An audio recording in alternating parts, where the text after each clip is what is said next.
अस्सलाम वालेकुम dear students. आज के लेक्चर में हम जो है जेनेटिक डिसऑर्डर देखेंगे, जो कि हमारे chapter number 3 inheritance and variation का एक पार्ट है। ठीक है, अब अगर हम बात कर रहे हैं जेनेटिक्स डिसऑर्डर की, सो जेनेटिक डिसऑर्डर को दो क्लासेस में कैटेगराइज किया है। एक होता है मेंडेलियन डिसऑर्डर और दूसरा होता है क्रोमोसोमल डिसऑर्डर। अगर हम बात कर रहे हैं मेंडेलियन डिसऑर्डर की, सो मेंडेलियन डिसऑर्डर जो है ये डिफेक्टिव जीन्स की वजह से होती है। अगर किसी क्रोमोसोम्स के अंदर कोई डिफेक्टिव जीन्स है और वो जो है पर्टिकुलर एक डिसऑर्डर एक्सप्रेस कर रहा है, then that disorder is known by the Mendelian disorder. हम अगर हमारी बॉडी के क्रोमोसोम्स की बात करते हैं, सो ह्यूमन बॉडी में टोटल 23 पेयर्स ऑफ क्रोमोसोम्स होते हैं। Out of 23 pairs of chromosomes 22 pairs जो होते हैं वो सोमैटिक सेल्स में होते हैं, उन्हें हम ऑटोसोम्स कहते हैं। और एक पेयर जो होती है जो सेक्स क्रोमोसोम्स की होती है, that pair of chromosome is responsible for the sex determination, जो डिसाइड करती है जो न्यूबॉर्न है ऑफस्प्रिंग वो मेल होगा या फीमेल होगा। सो एक पेयर जो होती है वो सेक्स क्रोमोसोम्स की होती है और सेक्स क्रोमोसोम को हम एलोसोम्स कहते हैं और सोमैटिक सेल क्रोमोसोम्स को हम ऑटोसोम्स कहते हैं।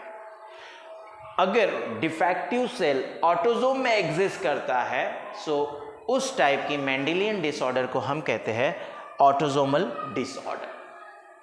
अगर आपको defective cell allosome sex chromosome में मिलता है, सो उसे हम कहेंगे एलोसोमल डिसऑर्डर या सेक्स लिंक्ड डिसऑर्डर।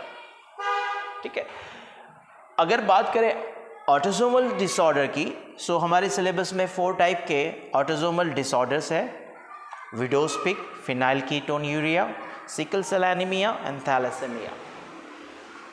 जबकि अगर एलोसोम्स डिसऑर्डर की बात करें, एलोसोमल डिसऑर्डर की, सो वहाँ पर हमारे पास भी 4 टाइप के एग्जाम्पल्स है: haemophilia, red and green colour blindness, hypertrichosis and इक्टोसिस।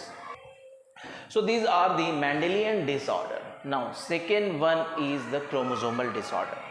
अगर हम बात करें क्रोमोसोमल डिसऑर्डर की, सो क्रोमोसोमल डिसऑर्डर जो है कंप्लीट डिफेक्टिव क्रोमोसोम्स की वजह से होता है या फिर क्रोमोसोम्स कॉपीज बढ़ जाने या घट जाने की वजह से होता है। बेसिकली जो है हमारे बॉडी के अंदर एक पेयर में 2 क्रोमोसोम्स होते हैं, लेकिन कभी कभी ऐसा होता है कि मोर देन 1 क्रोमोसोम्स आ जाता है एक जो है पर्टिकुलर कैरेक्टरिस्टिक के लिए, या फिर 2 से घटकर एक ही क्रोमोसोम रह जाता है। सो अगर नंबर ऑफ कॉपीज जो है क्रोमोसोम्स की कम या ज़्यादा हो जाती है, उसके रिजल्ट्स में जो डिसऑर्डर दिख कर आता है, उस डिसऑर्डर को हम कहते हैं क्रोमोसोमल डिसऑर्डर। सो यहाँ पर हमने देखा जो कंप्लीट जेनेटिक डिसऑर्डर्स है उसको हमने 2 कैटेगरी में क्लासिफाई किया है। एक जो है मेंडेलियन डिसऑर्डर है, दूसरा chromosomal disorder. Mendelian disorder defective genes के चलते होता है, जबकि क्रोमोसोमल डिसऑर्डर ये क्रोमोसोम्स की नंबर ऑफ कॉपीज कम या ज़्यादा होने की वजह से होता है। इसमें हमारे 3 एग्जाम्पल सिलेबस में है: Down syndrome, Turner syndrome and Klinefelter syndrome. Okay, 1 by 1 अब हम यहाँ से डिटेल में देखेंगे हर एक डिसऑर्डर को। यहाँ पर हम पहले अगर बात करें ऑटोसोमल डिसऑर्डर की, सो ऑटोसोमल डिसऑर्डर्स में या एलोसोमल डिसऑर्डर में फर्दर 2 टाइप के डिसऑर्डर्स होते हैं, जिसमें से एक होता है रेसेसिव और दूसरा होता है dominant. Recessive autosomal disorder and dominant autosomal disorder. Recessive autosomal disorder में वो जीन्स होता है जो डिसऑर्डर के लिए रिस्पॉन्सिबल है और वो रेसेसिव है। वो तभी एक्सप्रेस होता है जब वो एलील के दोनों पेयर्स में एग्जिस्ट करता है। यानी कि अगर हमारा जो क्रोमोसोम्स का पेयर फॉर्म हो रहा है वो हमारे फादर और मदर से बना है, मेल और फीमेल से मिलकर जो है न्यू1 का जो है पेयर फॉर्म होता है। अगर रेसेसिव ऑटोसोमल डिसीज है, सो ये कैरेक्टर तभी एक्सप्रेस हो सकता है जब मदर और फादर दोनों में वो डिफेक्टिव जीन्स है। अगर मदर या फादर में से किसी एक के अंदर डिफेक्टिव जीन्स है और वो न्यूवन में आता है तो वो एक्सप्रेस नहीं होता है, वो सप्रेस्ड हो जाता है। उसी का जो फंक्शन है, अगर वो मदर से आया है तो फादर का जो एक्टिव जीन्स है उस पर ओवरकम करता है और उसकी डिसऑर्डर को सप्रेस कर देता है।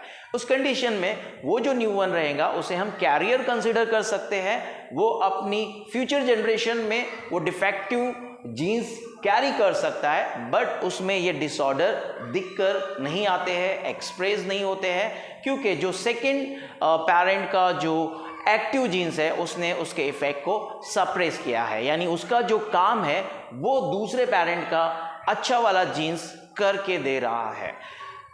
लेकिन अगर हम बात करें डोमिनेंट ऑटोसोमल डिसऑर्डर की, सो ये ऐसा जीन्स होता है जो डोमिनेंट रहता है।